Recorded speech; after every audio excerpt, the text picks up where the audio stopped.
Today, we're going to talk about one of humanity's oldest and, let's be honest, most misunderstood companions. And no, this isn't just the story of a drug. It's the story of a plant that's been tangled up with our own for 10,000 years. A plant that's been a tool, a textile, a medicine, and a total mystery.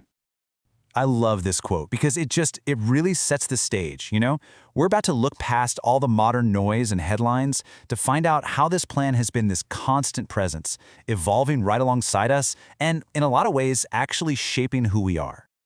Okay, so let's start our journey. We're going to rewind the clock way back, over 10,000 years ago in the windy highlands of Central Asia. It's here, near the Altai Mountains, that early humans stumbled upon a plant that was, well, a game changer. Its stalk gave them rope, its seeds gave them oil, and its flowers, well, they offered something totally different, a whole new way of seeing the world. I mean, just look at this timeline. You can really see how deep these roots go. In ancient China, it was a medicine for easing pain and, as they beautifully put it, to loosen the bowels of the mind. Then you have the Scythian nomads who used its smoke as a spiritual portal, a way to cleanse the soul after battle. There are actual historical accounts of them just crying out in joy as they breathed it in. Wild, right? So, as humans started to migrate across the globe, guess what they took with them? Yep, and just like any good travel buddy, the plant adapted. This epic journey created this huge split in its genetics, a divide that didn't start in some fancy lab, but out in the world, in this silent negotiation between the climate and human consciousness. And here's where we see this perfect example of nature meets nurture. In those tough, cold climates of Central Asia, the plant had to protect itself. So it grew short, stocky, and covered itself in this thick, sticky coat of resin. That became what we know as the indica family. But in the warmer, humid climates of Southeast Asia, it did the opposite. It stretched tall and thin, reaching for the sun, caring more about height than density. And that's how we got Sativa. It's amazing. All across the ancient world, the plant basically became a mirror for each civilization. In China, its fibers literally built their society. In India, its flowers were for the spirit. They called it a joy giver.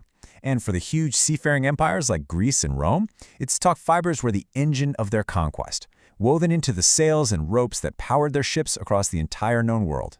So for thousands and thousands of years, this plant is a trusted global partner. And then bam, the 20th century hits and everything gets turned on its head. The plant's entire identity was rewritten practically overnight. It went from a sacred herb to public enemy number one.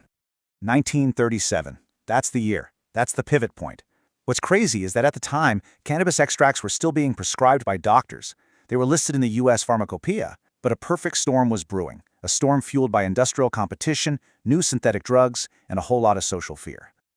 So what it really boils down to is this. The prohibition, it was never just some simple moral crusade. You had these incredibly powerful economic forces, from the new synthetic fiber industry to timber tycoons, who saw industrial hemp as a major threat to their bottom line. And at the exact same time, the plant was turned into a scapegoat, falsely linked with immigrant communities to stir up public fear and justify a massive crackdown. But here's the thing. You can't just erase 10,000 years of history. It doesn't work that way. Forced underground, cannabis didn't just survive. It kicked off this secret revolution. In hidden gardens, in basements, a whole new era of breeding started, and it just so happened to line up with a scientific discovery that would change literally everything. And this question, right here, this is the central mystery. It had puzzled people for centuries, and now it became the main obsession for a whole new generation of underground breeders. They started collecting seeds from all over the world, experimenting in secret, trying to unlock the plant's full potential. This was a massive moment. For the very first time, thousands of years of separate evolution were about to collide. The dense, powerful, resin-heavy Afghan indicas were crossed with the soaring, creative energy of Thai sativas. And that fusion, it gave birth to the legends. Skunk, haze, northern rights, the strains that are the genetic backbone of almost all modern cannabis today. And then science finally caught up, and it was a total aha moment. In 1988, scientists discovered that our own bodies have a system that is perfectly designed to interact with cannabis compounds. The plant wasn't some foreign invader. It was speaking a biochemical language our bodies already knew how to speak. It's like what mystics had called a divine connection, science was now calling the endocannabinoid system. So, fast forward to today. The plant is coming back out of the shadows, and what we're seeing is this grand reunion.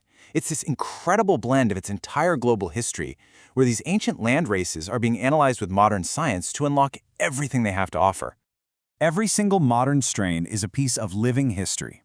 It's carrying the structure of its Afghan ancestors, the creativity of its Thai family, the energy of its African relatives, and the euphoria of its South American cousins. It's not just a plant. It's a symphony of genetics played out over a 10,000-year-long journey. And now, we're actually learning to decode the plant's language. We're doing it through terpenes. These are the aromatic molecules that give it its scent and flavor. That earthy, musky smell of myrcene, that's a whisper from the soil of the Hindu Kush. The bright citrusy smell of limonene, that's the memory of Thai sunlight. Every single aroma is a direct echo of where its ancestors came from. So really, at the end of the day, we're rediscovering what our ancestors just knew instinctively, that these different family lines offer different kinds of wisdom.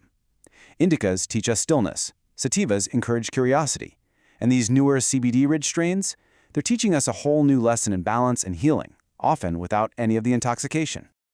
You know, this whole reconnection, it's about so much more than just legality. It's about remembering a conversation between our species and this one plant that's been going on for millennia. From a simple weed on the steppes of Asia to this complex tool of modern science, cannabis has been our mirror, our partner, and our teacher.